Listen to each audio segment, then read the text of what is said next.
киши кирди. Бөлүшүп коюңуздар. 2 киши кирди.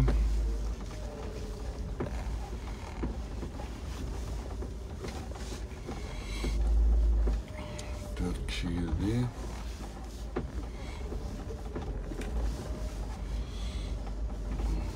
Ciddi kişi.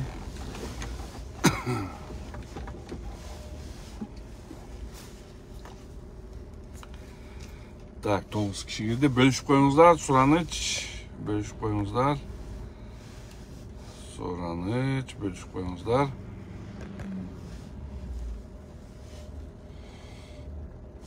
Bölüşüp koyunuzlar. 16 kişi efirde. Daha bölüşüp koyunuzlar. Efirde görük olsun kişi. Hurmatlı dostlar. Evet.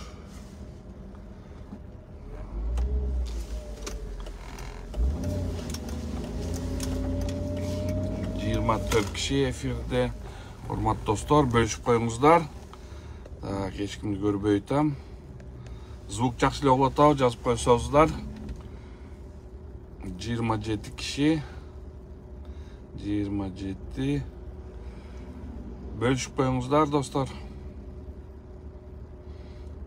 Bölüşüp koyunuzlar.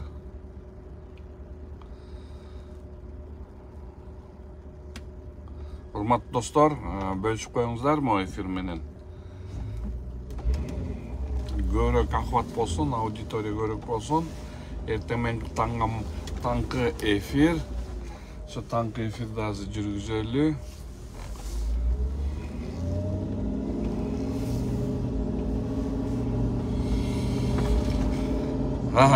Başta vereli. Саламатсызбы урматтуу достор, урматтуу Facebook колдонуучулары. Азыр эфирге чыккан тема баягы эле тема. Мына баягы министр иностранных дел барып Өзбекстанга барып Ташкенттен уже мирное добрососедство ди бу мына деп туруп мен жеке оюм бул жагалданды да бар. Ой мына акалар кечириңлер, мегиле биздин ерлерди алыңлар деп батагандай болду. Мейли эми ошентип барып эле Өзбекстандарга барып ошентип туруп хоп майлы деп келишти. Эми кемпироват боюнча көп айтат буну популизм, барып келиш керек болчу, көрүш керек. Мен барып келгендик үчүн айтып атам. Барып өз көзүмен көрүп келгем, 900 контурда көрүп келгем. Кандай болбосо дагы 7 депутатыбыз комитеттен макулдугун берип кол койду. Эми азыр палатага полный ратификация кылыш үчүн азыр палатадан өтөт. Палатадан өткөндө уже бүгүнкү күнү даже ойлонбой туруп эле айта берсе болот, палата толугу менен колдойт. Колдогондон кийин ушул депутаттар, коркок, арамза, пактакорлор, götчаларлар арасында көп экен. Мээсинин деңгели, ошол депутаттар мээсинин деңгели жеткени малга ар бир башка койго болобу, уйго болобу налог салабыз дейт. Булар биякта бүгүнкү күнү Кыргызстандын тарыхында болуп аткан иштер, биздин кыргыздын жерлерибиз кетип аткан жерлер. Ошол эле бир кезде каркыра боюнча комиссия түзүш керек. Ким ошону чуркаган, ким ошонун баарын эметкен, ошонун баарына ревизия кыла турган. Могу Казакстандагы болуп аткан эмелерди ревизия кылып, анан могу кемпироват боюнча 36 протокол негизинде кеткен, ошонун баардыгын айта турган, карай турган нерсени биз соц тармактарга ушул койго, эчкиге, тоокко налог салышыбыз керек экен да. Ошол налогту, ошол эчкини болобу, уйду болобу, ошол налогторду төлөп турушуңар керек деп айтып атса, анда эмесе мындай суроо жаралат да. Налог төлөп аткан соң, сен андан бир какой-то эме болуш керек. Ошол туган тукумга материнский болобу, депутат, ушуну предлагать эткен депутат. Эчкинин баласына пособие төлөнөбү? Уйдун музоосуна пособие төлөнөбү? Ошондой нерселерди биздин депутаттардын мээси жеткени ошол экен да. Буякта мындай бир чоң бир маселе туруп, ошол маселени кылдаттык менен акырын бардыгы менен карай турган нерсени биз деген тоок менен уйга налог салып атабыз. Жумурткага налог салып атабыз.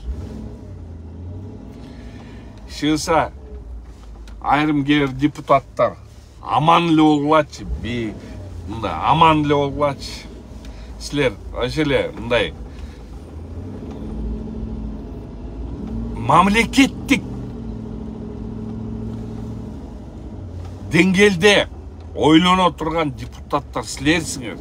Силерди эл шайлаган, ошол жакка барып мамлекеттик мындай эмеде деңгээлде Кыргыздын ар бир райондун, ар бир айылдын көтөргүлө суроолорун десе, силердин көтөргөн сурооңор тоок менен эчкиге налог салуу экен да.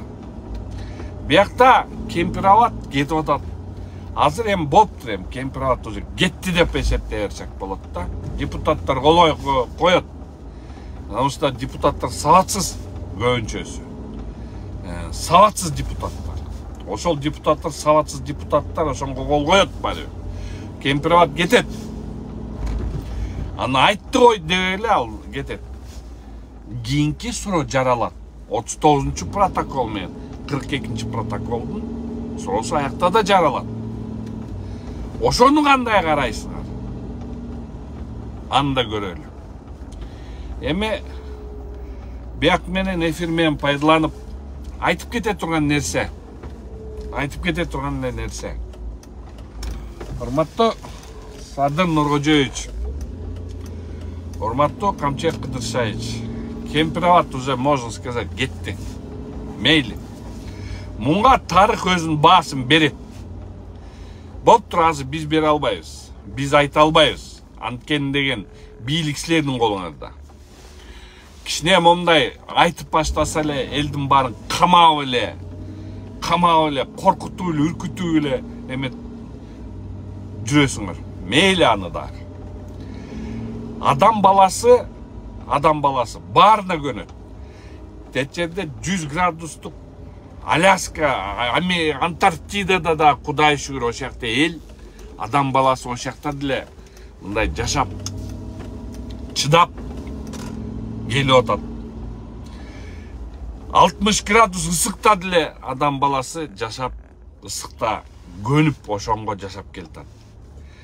Камала турган кишилерди алар деле чыдайт, алар деле чыгат. Бирок тарых бул эч качан унутпайт. Тарых силердин укутет тукумдун эң акыркы эмесине чейин бул деген момундай орустар айткан билме болуп калат. Мейли кетти. Мейли эмне кылалы? Эмне кыла алабыз? Эчтек кыла албайбыз. Бийлик силерде, колуңарда. Туура айтып аткан сөздөр камап атасыңар. Эми сураныч силерден. Сураныч. Могу жерде, ошол жерде жаткан аялдарды. Ошол Асия Сасыкбаева 71 жашта. Журабаева Гүлнара, ал деле уже возрастка келип калган эжекебиз. аял кишини аякка камап эмне кыласыңар? Боюнда кече боюнда бар аялды камадыңар. Аны камай алып мейли эми сот чыгарып берипти. Жакшы, Кудайыма шүгүр, боюнда бар экен. Анга рахмат. Тетиги кичинекей балдарды эмне камап отурасыңар? Ошол эле Атайды, ошол эле Эрланды, ошол эле Алини, ошол эле Чыңгызды. Ошолордун колунан бирдеме келип, бирдеме уюштурса бир жөн эле да. Колунан келип уюштура турган балдар эмес.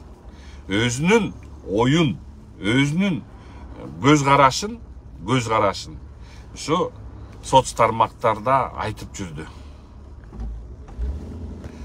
А силер болсо аларды алып туруп камап таштады. Ошол камап таштаганыңар менен натиже чыкса мейли дейт элек.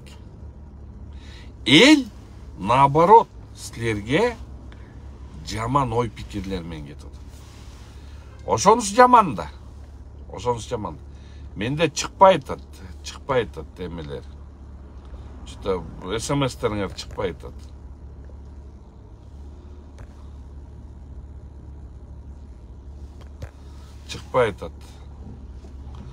Ошон үчүн ошондой нерселер болуп атат. Айкөлдүктү көрсөтүп силерге как именно политтехнологиялар боюнча адиси болуп, политпсихологиянын адиси болуп, мен силерге просто айтып коет элем да. Урматтуу Садыр Нуркожоевич, урматтуу Камчыбек Кыдыршаевич, силер өзүңөр бийликтин айкөлдүгүн көрсөтүп, ошол мамушке, ошол карган аялдарды чыгарып, жаш балдарды чыгарып, аны ошолорду чыгарсаңар, бул силерге наоборот плюс алып келмек, минус эмес, плюс алып келмек.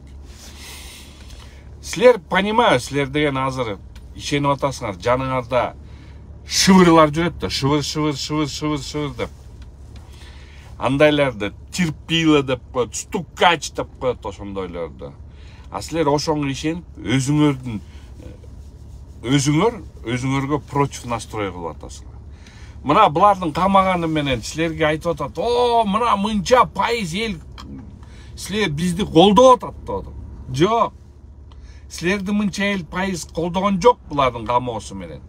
Силерге деген Садыр Нуркожоевич, Камчыбек Кыдыршаевич, силерге деген өзүлөрүнүн фейк, тролль компаниялардын кагаздардын эмелерин, тияктарды өчүрүп, противтерди өчүрүп, мына көрдүңүзбү, сизди де монча эл колдоп атат, туура кылып турубуз деп туруп, силерге кулагыңарга лапшаны илип атат. Алькони лапшасын илип атат силердин колуңарга, кулагыңарга. Эми бизде отурабыз соц тармактарда. Биз да соц тармактардын алгоритмдерин эсептегенди билебиз. Биз да карап атабыз комментарийлерди. 99% соц тармактагы элдердики айтып атат. Туура эмес кадам болду дейт. Ар бир айтып аткан кишини камай берсе, Кыргызстанда баягыны мен статистика келтирип бердим. 7000 киши жылына соттолду деген печать менен чыгат экен. 30 жылдын ичинде уже 210 миңден ашык, 200 миңден ашык соттолгондор экен. Уже дагы 10 жылдын ичинде канча соттолгон болот? Биздин Кыргызстан ошондо эмнеге айланып калабыз? Орустар бир кезде айтчу эле, биздин Аскар Акаевич айтчу эле, у нас Кыргызстан островок демократии деп. А мен айтат элем, бизде Кыргызстан островок демократия эмес, острог демократии. Острог деген түшүнөсүңөр дейм. Түрмөлөрдүн острову да. Ошон үчүн ошондой нерсе бар. Бүгүнкү күнү силерге эл абдан чоң ишеним көрсөткөн. Барыбыз ишенгенбиз. Мен де ишенгем. Бирок азыр кылып аткан кадамдарыңар, туган туушканыңардын кылган кылгылыктары, өзүңөрдүн кылган каталарыңар, буларды эл көрбөйт же калып калат деп ойлобогула. Бунун бар ачыкка чыгат бир кезде. Ошол эле тегерек чети, ошол эле эмелер. Бирок жоопту силер эркиңер гана чечип каласыңар. Силердин туугандарыңар эле чечип калат. А жаныңарда жүргөн шыбырлар эртеңки күнү бөлөк бирөөнүн, орустар айтканда, величественный затын жалап калышат. Болду. Утулганда ким утулат? Утулганда эл утулат. Эл утулат. Жерин алдырып. Эл утулат. Байлыгын алдырып. Эл утулат. Балдарын каматып. Силер утуласыңар. Экөөңөр туугандарыңар менен. А калгандар бүт бар эле барып, орустардын бир жакшы бир илгери «Виват король, да здравствует новый король» деген болот да. Эртеңки күнү ошол эле жаныңарда жүргөндөр, силердин Кудайым сактасын,